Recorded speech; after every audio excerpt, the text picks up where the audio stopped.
Buenas tardes. En nombre de la doctora Patricia Galeana, directora general del Instituto, les damos la más cordial bienvenida a todos ustedes.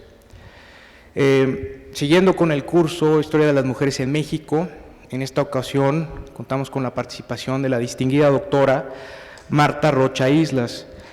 La doctora Rocha Islas es doctora en Historia por la Universidad Nacional Autónoma de México y en la actualidad es investigadora en la Dirección de Estudios Históricos del Instituto Nacional de Antropología e Historia, donde desarrolla el proyecto Mujeres Veteranas en el México posrevolucionario. Sus investigaciones se centran en la historia de las mujeres en el México contemporáneo, ha incursionado en la investigación de los comportamientos sociales femeninos desde la imagen y discurso que promueven medios informativos como periódicos y revistas femeninas.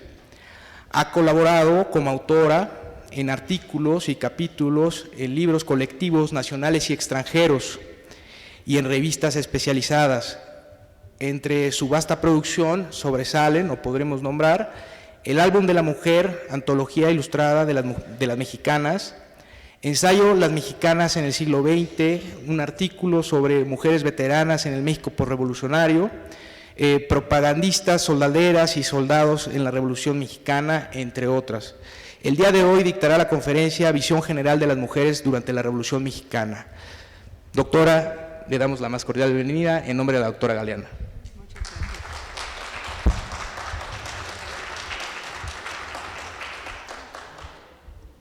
Bueno, primero, bienvenidos y muchas gracias por estar aquí.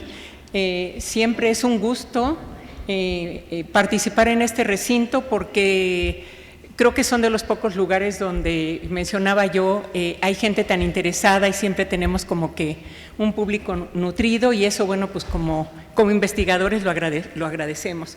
Bien, la plática de hoy efectivamente va a versar sobre el papel de las mujeres en la Revolución Mexicana, una visión muy panorámica y de entrada quiero decirles que el sustento de esta plática se basa en mi investigación de tesis de doctorado que lleva por título Los rostros de la rebeldía, veteranas de la Revolución Mexicana, 1910-1939. Esta investigación surge después de localizar 432 registros de mujeres en el archivo histórico de la Secretaría de la Defensa Nacional en la sección de veteranos. El carácter oficial de veteranía que ostentaron las mujeres de manera oficial a partir de 1939 lo obtuvieron por haber participado con acciones de carácter civil o militar en el escenario de la guerra. De ahí que parte medular de la investigación recupera precisamente la actuación de las mujeres en dicho proceso armado. A partir de la actividad prioritaria, que no fue la única que ellas llevaron a cabo en la lucha armada, establezco una tipología para explicar su participación y las agrupo en propagandistas, enfermeras,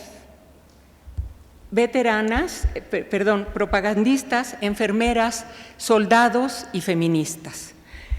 La primera pregunta es ¿por qué historia de las mujeres en la Revolución Mexicana en el periodo de 1910-1917? Porque sigue siendo un tema poco abordado por la historiografía del periodo en la medida en que las investigaciones sobre mujeres no se detienen en la etapa de la lucha armada, porque el interés de sus autoras se centra más bien en analizar las luchas de las mujeres por sus derechos políticos y el feminismo en la Revolución Mexicana. Esta investigación también buscó rebasar el carácter de heroínas y soldaderas como explicación histórica. Bien, voy a tratar esta participación analizando estos 4 grupos. Primero tenemos el de las propagandistas. En este grupo ubico a mujeres letradas pertenecientes a la clase media urbana, profesoras en su mayoría, pero también estudiantes normalistas, periodistas y escritoras. Como antecedentes debo decir que el proyecto del Porfiriato buscaba la modernización del país e insertarlo en el plano internacional. Es por ello que en dicho proyecto la educación fue fundamental para llevar al país por la ruta del progreso. y se dio gran impulso a las escuelas elementales, pero no solo a las escuelas elementales, sino en el caso de las mujeres, tuvieron mucho impulso las escuelas normales de profesoras, las escuelas técnicas de artes y oficios que las preparaban en carreras cortas y especialmente de estas fueron muy importantes la Escuela Miguel Lerdo de Tejada, que preparaba para el desempeño secretarial, y la Escuela Técnica Corregidora de Querétaro, que se creó, se fundó en 1910 como parte de los festejos del centenario. Bien, estas carreras, sobre todo la magisterial, fue la oportunidad que tuvieron las mujeres de profesionalizarse e insertarse en el espacio público sin violentar los ideales de género de la época. Mujeres que en la primera década del siglo XX empiezan a participar en los círculos de oposición en contra de Porfirio Díaz y escriben en la prensa denunciando los excesos de la dictadura en contra de los trabajadores. Mujeres como, que seguramente han escuchado de ellas, Juana Belén Gutiérrez de Mendoza, Dolores Jiménez y Muro, Sara Estela Ramírez, Elisa Acuña, Guadalupe Rojo, José Arjona, Crescencia Garza, Mercedes Arvide, María de los Ángeles Méndez, entre otras, van a iniciar su participación desde la etapa precursora. El fraude electoral del 26 de junio de 1910 hizo que la oposición fuera más abierta e inició la lucha antirreeleccionista encabezada por Madero. La propaganda se organizó mediante la formación de clubes políticos y juntas revolucionarias. Santiago Portilla ha señalado, cito, dice, que el club era el primer paso organizativo para participar en la contienda electoral. Él menciona la formación de 126 clubes, Nora Pérez Rayón menciona 137 y en el archivo Madero se registra la existencia de aproximadamente 150 clubes. Algunas de estas mujeres propagandistas se incorporaron a clubes antirreeleccionistas dirigidos por hombres, pero también formaron clubes femeniles que ellas encabezaron. Santiago Portilla menciona la existencia de dos clubes. El primero fue el Josefa Ortiz de Domínguez, que se fundó en Puebla a mediados de 1909 y estuvo dirigido por la obrera Petra Leiva. Este club dependía del Luz y Progreso que dirigía Aquiles Cerdán y en el cual participaba también Carmen Cerdán, que tuvo una actuación muy importante dentro de los clubes. Y el otro club que se fundó en la Ciudad de México en junio de 1910 es este club Hijas de Cuauhtémoc, que lo que nos permite, entre otras cosas, conocerlo es precisamente este banderín, ¿no?, que menciona precisamente Club Antirreeleccionistas Hijas de Cuauhtémoc. Este club estuvo dirigido por Dolores Jiménez y Muro, Elodia Arce y Julia Nava de Ruiz Sánchez. Sin embargo, no fueron los únicos clubes que se formaron en el maderismo, sino más alrededor de más de una decena. He podido detectar que existieron en distintos lugares del país y aquí pues los pueden ver. De otros que tengo incluso algunas imágenes, es este Club Aquiles Cerdán, que se fundó en el estado de Chiapas, en Tuxtla Gutiérrez. Otro que fue el Club Carmen Cerdán, que también tenía su banderín y en el que tuvieron una participación muy importante 3 hermanas poblanas que son Guadalupe, Rosa y María Narváez Bautista, que trabajaron y colaboraron, fundadoras de la primera Junta Revolucionaria, al lado de Carmen Cerdán cuando ésta se encontraba en la cárcel. Uno más es la Junta Revolucionaria de Puebla, en el cual participan también 2 mujeres que tuvieron una actuación también muy relevante, que son Paulina Maraver e Ignacia Vázquez. Y otro más, que es el Grupo Magisterial Revolucionario, que es dirigido por, constituido por profesoras normalistas y lo dirigió María Arias Bernal, que después fundará también el Club Lealtad, y una de las colaboradoras importantes también es, qué horror, se me fue su nombre, Eulalia Guzmán, doña Eulalia Guzmán, ¿no? Me llama la atención porque en esa fotografía, ella está, hay muy poco realmente de la participación de ella en este periodo, sobre todo la primera etapa que es el maderismo, ¿no? Bueno, ¿cuáles fueron las funciones de los clubes? En el maderismo, organizar la campaña antirreeleccionista de oposición a Díaz. Sus dirigentes coordinaron las tareas de propaganda, impartían conferencias y fueron activistas en reuniones clandestinas y críticas opositoras a la continuidad de la dictadura. Escribieron y distribuyeron volantes y todo tipo de propaganda subversiva. Mercedes Arvide, que era integrante del Club Hijas de Cuauhtémoc, ha señalado respecto a la distribución de la propaganda lo siguiente, y cito, dice: como madres, esposas e hijas buscaban que la opinión pública supiera que en la oposición estaban también las mujeres haciendo proselitismo como los hombres. Ellas impulsaron la asistencia de la población a votar y vigilaron casillas el día de las elecciones. También se comprometieron en el acopio y distribución de armas. Fueron también correos y mensajeras. En la segunda etapa de la revolución, conocida como la constitucionalista, inicia luego de los asesinatos del presidente Madero y del vicepresidente Pino Suárez en febrero de 1913. Recordemos que un mes después, Venustiano Carranza proclama el Plan de Guadalupe el 26 de marzo, haciendo un llamado a la población a tomar una vez más las armas para combatir a la usurpación huertista. Y es en este periodo, precisamente el constitucionalismo, que el compromiso de las mujeres propagandistas adquirió una relevancia inusitada y se fundaron nuevos clubes. Y aquí están algunos, precisamente los que hemos podido también ubicar, que funcionaron en distintos lugares y que eran dirigidos por mujeres. Además, uno muy importante precisamente es el Club Lealtad, dirigido por María Arias Bernal y en la que participa también Eulalia Guzmán. Este club se formó precisamente en el Panteón Francés un mes después de ocurridos los asesinatos y con la intención de llevar flores semanariamente al sepulcro de Madero, pero en realidad era la oportunidad que tenían de reunirse para organizar todas estas actividades que finalmente, pues eran clandestinas y que padecieron también la persecución de los huertistas.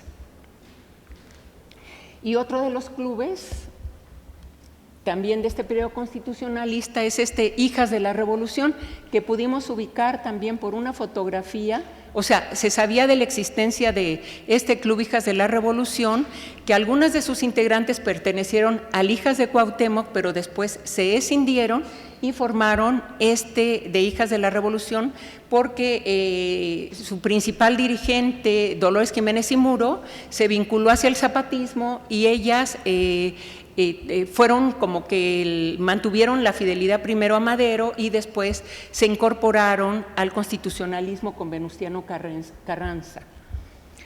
Bien, el club constituyó un lazo de unión entre los rebeldes en armas y la población civil, a la que había que convencer buscando la adhesión de voluntarios que engrosaran los ejércitos revolucionarios, esto es, villista, zapatista y constitucionalista. Las propagandistas no solo distribuían los materiales impresos generados por los distintos grupos en sus recorridos, como eran planes, programas, circulares, hojas volantes, excitativas, periódicos, sino que como voceras también impartían conferencias y arengas políticas. Dicha tarea fue muy importante para convencer a una población que en este momento era mayoritariamente rural y analfabeta. Algunas de las propagandistas tomaron la pluma como arma de lucha y opinaron en diversos escritos por ellas generados. Aquí hay un ejemplo, ¿no?, de esta protesta que circuló, se imprimió, de Lodia Arce, que era dirigente del Club Hijas de la Revolución, y esta proclama de Manuela de la Garza, que ella estaba participando en una junta revolucionaria en San Antonio, Texas, y bueno, desde ahí escribe esta proclama. Bueno, esta participación activa de las mujeres no las libró de padecer persecuciones, cateos y encarcelamientos. Y aquí tenemos una carta que escribe Dolores Jiménez y Muro a Mercedes Arvide, precisamente cuando ella está encarcelada por haber participado a favor de los zapatistas y estar en contra de Victoriano Huerta.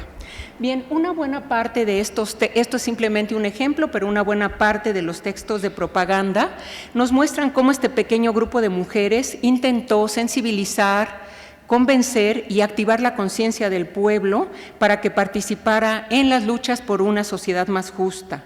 La contribución de las propagandistas respecto a propuestas, acciones y convicción política las coloca en el rango de revolucionarias. Otra de las tareas que llevaron a cabo las propagandistas en los distintos clubes y grupos a los que se vincularon fue la de reclutamiento. Y este volante a mí me llamó mucho la atención, que encontré en un expediente de una de las veteranas, Luisa L. de Vándala, que pertenece ya a la etapa de la escisión porque es de 1915, y esto es cuando Carranza se traslada a Veracruz, y sin embargo la manera en la que ella convoca para que se incorporen al ejército carrancista, bueno, incluso dice que serán ascensos rápidos y buenos salarios siempre y cuando se incorporen. Bien, no solo hicieron esta tarea de reclutamiento, sino que también sabemos que las mujeres, además de hacer el trabajo de propaganda, eran espías, mensajeras, correos, agentes confidenciales, compraban o conseguían armas y parque que llevaban a los campamentos de guerra. Bien, el siguiente grupo al que me referiré es el de las enfermeras. Uno de los menos estudiados. El tema de la sanidad en los ejércitos y la vinculación entre enfermeras y médicos está todavía poco trabajado, entre otras causas por la escasez de las fuentes y más aún tratándose de mujeres. Yo pude realmente recuperarlo a partir de que encontré estos expedientes en los que se decía que ellas fueron reconocidas veteranas de la Revolución por su trabajo como enfermeras en los campos de guerra atendiendo heridos. Bien, las mujeres que se incorporaron a las brigadas sanitarias del ejército como enfermeras fueron las menos. Ellas percibían un salario que se estableció de acuerdo a dos categorías: las enfermeras de primera, que eran las tituladas y recibían 4 pesos diarios, y las de segunda, que eran aún estudiantes y percibían 3 pesos diarios, y ellas también ostentaron grados militares. El más alto para las mujeres fue el de teniente, mientras que para los médicos fue el de mayor y coronel. Aun cuando el servicio de sanidad formaba parte de la organización castrense, o sea, cada brigada de combate era acompañada de una brigada sanitaria, pero en la realidad de la guerra dicho servicio fue insuficiente y las organizaciones de beneficencia ofrecieron el apoyo en el auxilio de los heridos de guerra, de los soldados enfermos y en general de ayuda a la población civil víctima de catástrofes naturales y de las epidemias que sabemos azotaron al país en la década revolucionaria.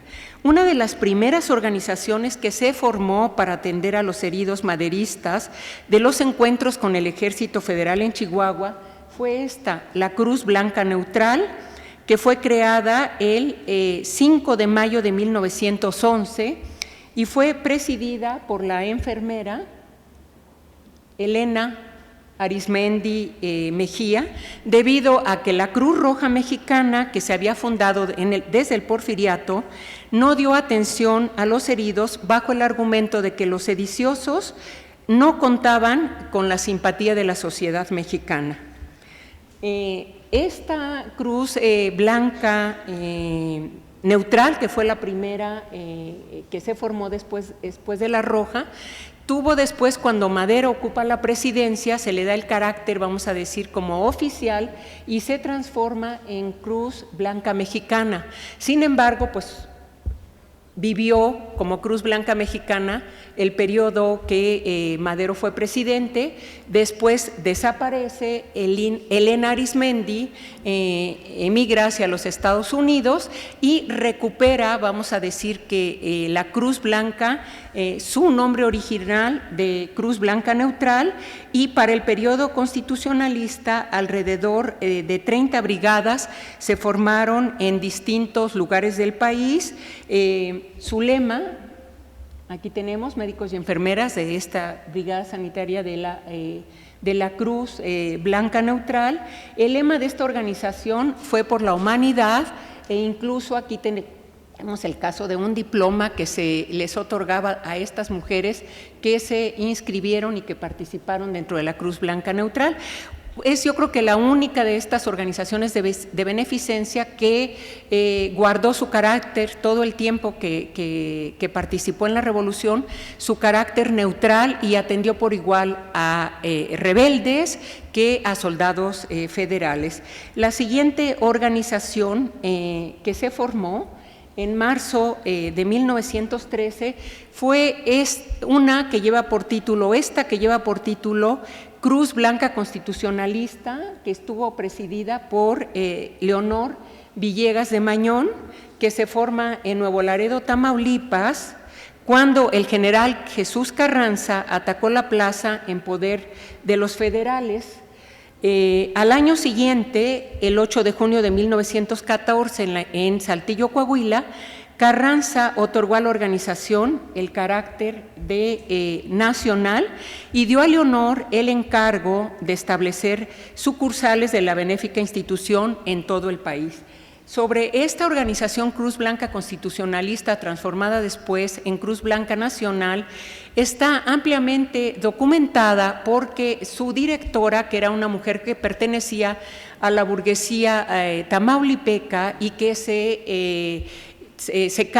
estudió para profesor en Estados Unidos, se casa, se viene a México y empieza a participar dentro del maderismo. Regresa después a Tamaulipas cuando su padre, que había sido un porfirista, estaba muy enfermo, pero ella de alguna manera ya ya comulgaba con los ideales precisamente del maderismo, y es por eso que inicia este trabajo de atender heridos como enfermera y formar esta organización. Cuando termina la revolución, ella escribe sus memorias, dice, para dejar testimonio de estas mujeres que participaron atendiendo heridos y que la historia las tiene en el olvido.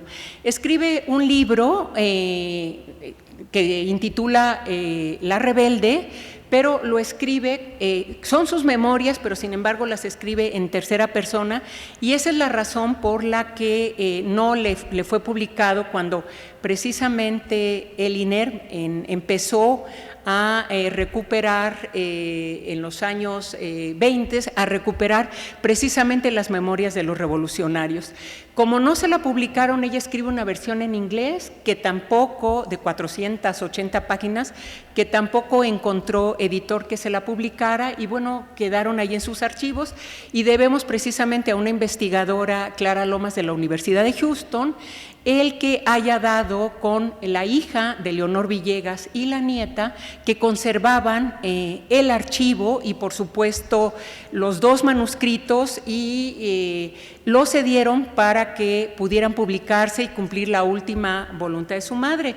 El archivo es muy interesante, contiene una documentación importante y sobre todo contiene muchas fotografías, porque Leonor Villegas tenía como que una visión más a largo plazo, o sea, del triunfo de la revolución, y ella en algún momento hasta hizo algunos escritos donde decía que había que trabajar por la salud precisamente de la población mexicana, porque estuvieran mejor alimentados, más fuertes. O sea, ella se veía precisamente como como participando, vamos a decir, dentro del gobierno carrancista, y en esta aventura de constituir la Cruz Blanca, que después se transforma en Cruz Blanca Nacional y que llega con el ejército, de Carranza y con el ejército obregonista en 1914, ella contrata o invita a un fotógrafo, Eustacio Montoya, así es que pudieron ir fotografiando realmente toda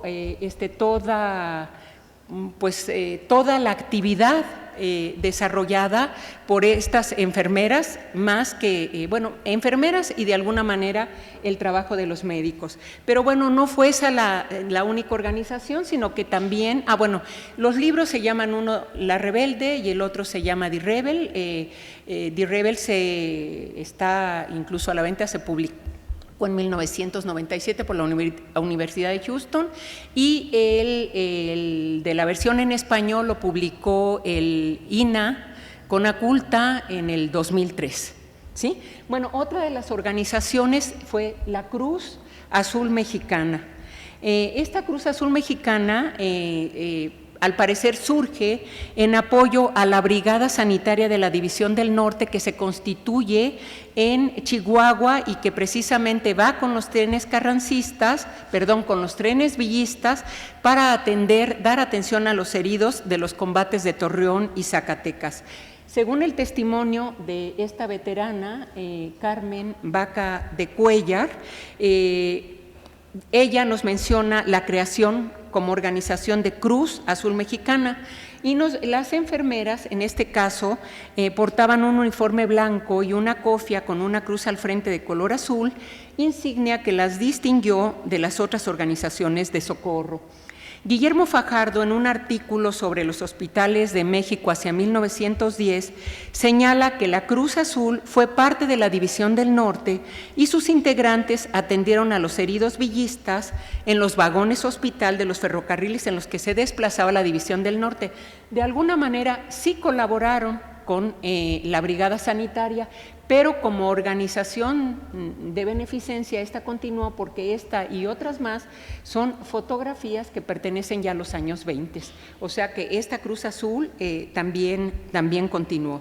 Bien, las enfermeras de estas organizaciones de socorro participaron de forma voluntaria. No solo percibieron un salario, sino que cooperaron para la adquisición de medicinas y material de curación, donaron alimentos e incluso dinero. Realizaron diversas actividades sociales para llegarse recursos y poder continuar en esta tarea de atención a los heridos. El trabajo que realizaron las enfermeras, sin duda, no violentaba las actividades que son inherentes a su rol femenino, de ahí que su incorporación a los ejércitos fuera bienvenida.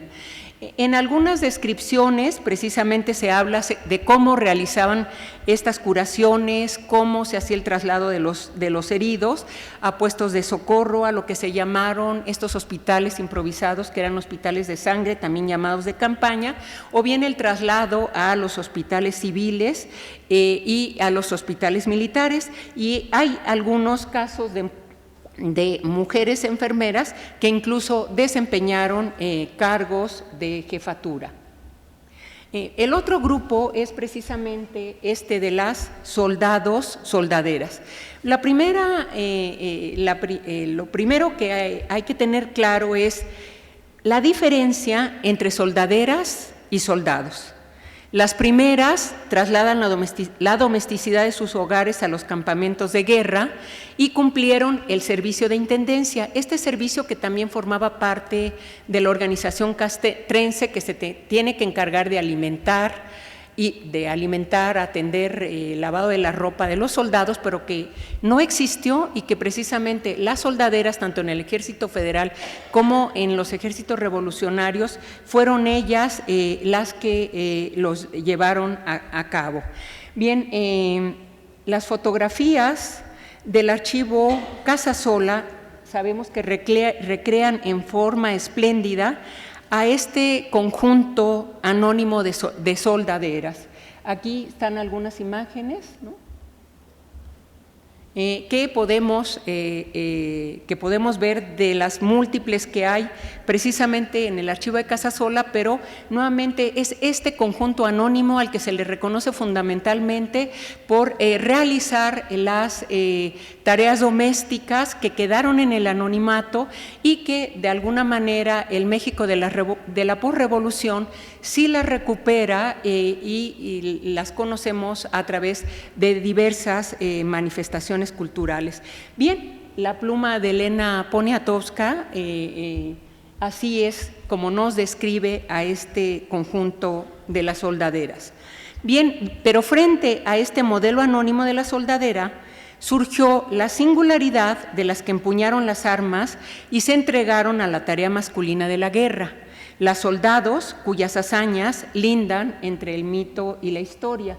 Y aquí hay tres imágenes que no son precisamente soldados, pero que con algunas mujeres incluso aprendieron en el manejo de las armas, ¿no? Esta que es otra imagen también como muy bella, muy representativa, y esta que es de una veterana donde precisamente, entre otras de las tareas, recibieron entrenamiento militar. Bien, para tener mucho más claro la diferencia de las soldados, el corrido sobre una de las mujeres soldados, la güera Amelia Robles, menciona un corrido escrito que se refiere a ella, menciona lo siguiente, y sí les voy a leer nada más dos estrofas. Dice: aunque mi sexo no es propio para ejercitar las armas, cambié por este uniforme desde hace tiempo mis faldas y me he jugado con gusto la existencia en las campañas. Esta es precisamente la coronela Amelia, que realmente ya en su desempeño revolucionario fue conocida inició como mujer, pero después realmente se asumió como hombre. Esta es una foto de los años 20, pero es el único caso que su diploma de veterano perteneció al zapatismo, la reconoce precisamente como hombre. ¿Sí? Dice: toda mi gente, Señor, ha seguido su bandera, su valor me ha hecho alcanzar el grado de coronela. Es valiente y atrevida, es franca, amable y sincera, nunca en las luchas pasadas puso pie en polvadera. Y eso es lo que de alguna manera sí hace diferente a estas mujeres soldados que sí empuñaron las armas.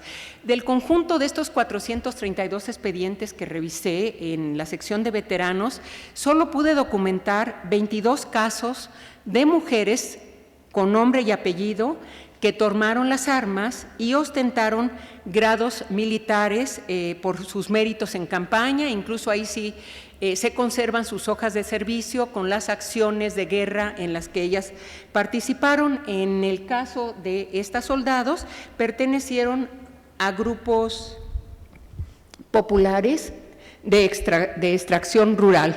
Bueno, vamos a ver… no, perdón. No, ya para regresar, ¿verdad? Aquí, ¿no?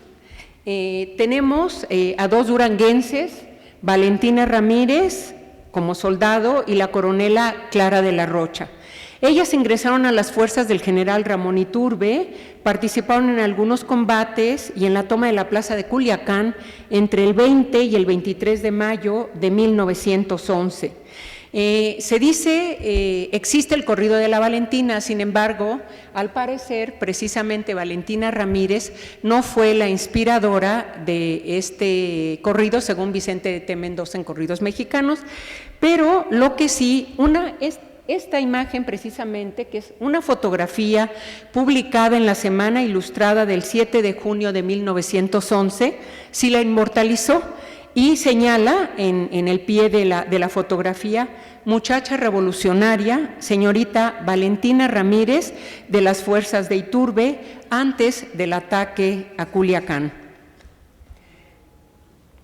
Por otro lado, está la coronela Clara de la Rocha, duranguense también, que combatió al lado de su padre y también participó en las fuerzas del general Iturbe. Ella, a diferencia de Valentina, que nada más participó en ese hecho de armas y después se retiró, en el caso de Clara de la Rocha, continuó peleando en la etapa constitucionalista y ostentó el grado de coronela. Aquí, bueno, nuevamente es que también Amelio, también ostentó el grado de coronel. Aquí tenemos a la coronela Rosa Bobadilla, viuda de Casas, dentro de la brigada Pacheco, o sea, de las fuerzas zapatistas, que también ostentó el grado de coronela. Y aquí tenemos, puse un ejemplo de un despacho de la subteniente Encarnación Mares, que constitucionalista, y que ella estuvo dentro de las fuerzas del general Cándido Aguilar, que le da precisamente, o sea, el despacho máximo que alcanzó, el grado máximo fue el de subteniente, porque todas de alguna manera ingresaron como soldados y fueron ascendiendo. Bien, entonces el grado más alto que ostentaron las mujeres en los ejércitos revolucionarios fue el de coronela. Sin embargo, todos los grados fueron desconocidos por la Secretaría de Guerra y Marina casi de inmediato, de acuerdo a la circular número 78, emitida el 18 de marzo de 1916, en plena efervescencia revolucionaria. Desconocen los servicios que ellas hayan prestado como militares, no pudieron tener derecho a una pensión del ejército y solamente tuvieron reconocimiento de veteranía precisamente como civiles. Un año después, en 1917, fueron dadas de baja, desconociendo su activa participación en los campos de batalla. En este caso, se trata también de mujeres singulares que en primera instancia también, como las propagandistas, fueron transgresoras al participar en el espacio masculino de la guerra. En un ambiente bélico donde la valentía y la virilidad eran cada día más valoradas, las mujeres aprendieron a comportarse de esa manera. Se masculinizaron, sin embargo, esto no las libró en algunos casos de padecer agresiones sexuales. Está documentado precisamente el caso de Amelia Robles y el caso de Luz María Espinosa en una entrevista que existe sobre ella, donde ella explica precisamente que tuvo que matar a un hombre que trató precisamente de abusar de ella. Y finalmente es este último grupo, que es el de las feministas. Luego de los triunfos de Torreón y Zacatecas en 1914, las diferencias entre los principales caudillos provocó la escisión. Villistas y zapatistas se unieron y apoyaron a la soberana Convención Revolucionaria, mientras que los constitucionalistas apoyaron a Carranza y se trasladaron a Veracruz desde finales de 1914, donde el primer jefe promulgó las adiciones al Plan de Guadalupe, que es el programa social carrancista. Las mujeres también definieron su postura. Las que siguieron con Carranza dejaron la capital y se trasladaron a Veracruz, donde prosiguieron la actividad de propaganda, apoyo y difusión del programa carrancista, al tiempo que ejercieron presión en los caudillos para reflexionar sobre las desigualdades entre hombres y mujeres como parte de la tesis igualitarista del liberalismo. Estas mujeres que englobo yo como feministas, por supuesto que también fueron propagandistas e hicieron trabajo precisamente en los distintos ejércitos revolucionarios en el periodo de la lucha armada. Pero ya con el triunfo precisamente del constitucionalismo o carrancismo, ellas pudieron entonces, y el retorno a México de Carranza, ellas pudieron dedicarse más precisamente a reflexionar sobre estas desigualdades entre hombres y mujeres. Del conjunto de propagandistas, 10 mujeres dirigentes se comprometieron además y en forma paralela con el feminismo. Ellas son Elena Torres Cuellar, Elvia Carrillo Puerto, Rosa Torre González, Florinda Lazos León, María del Refugio Cuca García, Julia Nava de Ruiz Sánchez, Atala Apodaca, Esperanza Velázquez Bringas, María Ríos Cárdenas y Hermila Galindo Acosta, que fue sin duda la feminista más sobresaliente del constitucionalismo, bueno, aquí esta es la primera foto. Ella fue profesora, impartió clases de taquigrafía, mecanografía español en colegios de Torreón, Coahuila, y después viene a la Ciudad de México. Sabemos que fue secretaria particular de Venustiano Carranza, y dentro, vamos a decir, como propagandista del carrancismo, pero sobre todo en las luchas por la emancipación de la mujer, tuvo una participación muy destacada. No me detengo en esta parte porque una de las pláticas precisamente, o una de las clases que van a ustedes a tener es precisamente sobre los congresos feministas, que será impartido por la doctora Valles, y precisamente a ella se debe el que estas siguientes fotografías, ¿sí? Esta Hermila a los 18 años y esta otra fotografía de Hermila más grande, ella tiene mucho más.